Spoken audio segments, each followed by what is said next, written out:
Sergio Perez has re-signed for Red Bull on a 2-year contract, which will see him be part of the Milton Keynes squad until the end of the 2026 season, which means that the current champions will have this same duo into the new regulations era. This came as a bit of a surprise, seeing how the form of Checo is right now, but this move brings with it a lot of dangers, and it probably means that Red Bull have given up on this year's Constructors Championship. Red Bull will retain Sergio Perez as Max Verstappen's teammate for at least the 2025 season, ending months of speculation about his future. Lewis Hamilton's shock move to Ferrari left Carlos Sainz available for next year. Sainz's strong start to 2024, including a win at the Australian Grand Prix while Red Bull struggled, led team boss Christian Horner to consider whether Verstappen's next teammate should come from outside the current driver roster, with Daniel Ricciardo failing to impress at Red Bull's sister team and Honda protege Yuki Tsunoda seemingly not being considered for the senior team. Sainz emerged as the biggest threat to Perez's position at Red Bull. Perez began 2024 with 3 second-place finishes in the first 4 races, but his performance has declined in recent weekends. The low point was a difficult Monaco Grand Prix weekend where he exited in Q1 and had an opening lap crash, which was not his fault. Despite this, it was revealed after the race that Red Bull had decided to retain Perez, and Red Bull has now officially confirmed that 6-time F1 race winner Perez will remain with the team. The announcement mentioned him signing until 2026, though Horner indicated in the press release that it was important to confirm the lineup for 2025. This suggests that Red Bull is keeping its options open for 2026, a year that will bring a new car and engine formula, which Red Bull will tackle through its new Red Bull Powertrains division. Horner emphasized that continuity and stability are important for the team and praised the successful and robust partnership between Perez and Verstappen. The past few races have been tough. There is convergence on the grid, but we are confident in Checo and look forward to his return to proven form and performance that we so often see, said Horner. Perez was quoted as saying he was delighted to be staying here to continue our journey together and contribute to this team's great history for 2 more years. Being part of the team is an immense challenge and one I love, he said. We have a great challenge this year and I have full trust in the whole team that the future is bright here and I am excited to be part of it. I want to thank everyone for all the trust they are putting in me. It is a lot and I want to pay it back with excellent results on track and off track. I think we have a lot of work to do. We have a lot more championships to win together. Perez has been with the team since Red Bull picked him up for 2021 when it was forced to drop Alex Albon after he failed to get close enough to Verstappen. Perez has assisted Verstappen to 3 consecutive drivers' titles and contributed to the last 2 Red Bull Constructors Championship wins. Verstappen has a contract until the end of 2028, but there's been rumours of discontent with the team ever since controversy surrounding Horner kicked off earlier this year. There is an argument that Red Bull signing Perez might be the wrong move for both Red Bull and Formula One, and it's worth exploring why. Neutral fans generally want the top seats to be occupied by the best drivers to ensure maximum competition at the front. From a team's perspective, the goal is usually to maximise points with both cars, as Constructors' Championship points translate directly into prizes. Red Bull's dominant car since the introduction of ground effect rules in 2022 has alleviated this concern. Verstappen's performance was so strong last year that he could have won the Constructors' Championship on his own. However, recent evidence suggests the competition is closing in. Ferrari is just 24 points behind in the Constructors' standings, and Red Bull might not have this advantage in the future. Considering Red Bull's overall high standards, this potential weak spot in their lineup does seem a bit puzzling. Firstly, on the Supertimes matrix, Perez is the worst performing driver compared to his teammate in 2024, apart from Logan Sargent at Williams.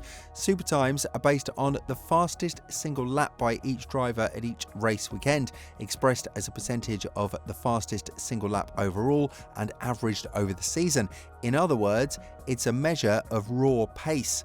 Some will argue that Verstappen is a tough benchmark, and seeing as the Dutchman is already becoming one of F1's greats, that is very true. But this overlooks two things. The first is that top teams tend to employ top drivers. You're always going to come up against the best at the front, and Perez is not alone in having a tough colleague. Another key point is that no driver, however brilliant, can make a car go faster than its inherent capabilities. The very best drivers might achieve 99% of the car's potential, but they can't defy the laws of physics.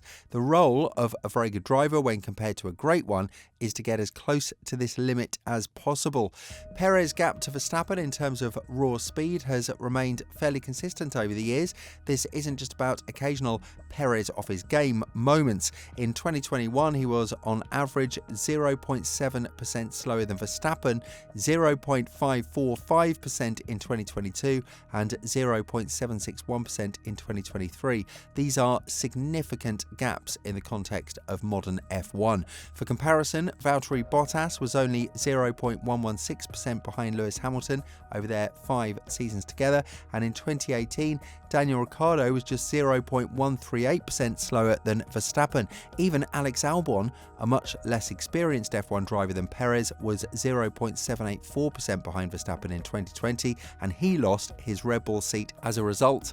You could argue that raw speed isn't Perez's greatest strength, that he's better at the races, but even there he can rarely get close to an unhindered Verstappen, who's proved better at maintaining tyre life while lapping quickly, something that was previously considered a Perez strength. From a broader perspective, F1 needs as many competitive drivers at the front as possible. This was the frustration during Kimi Raikkonen's second stint at Ferrari, where he was often the 6th best performer among the top 3 teams. When Charles Leclerc arrived in 2019, he quickly demonstrated that Sebastian Vettel wasn't unbeatable at Ferrari. When one team dominates, as Red Bull has in the past 2 years, having 2 evenly matched drivers in the best car is crucial.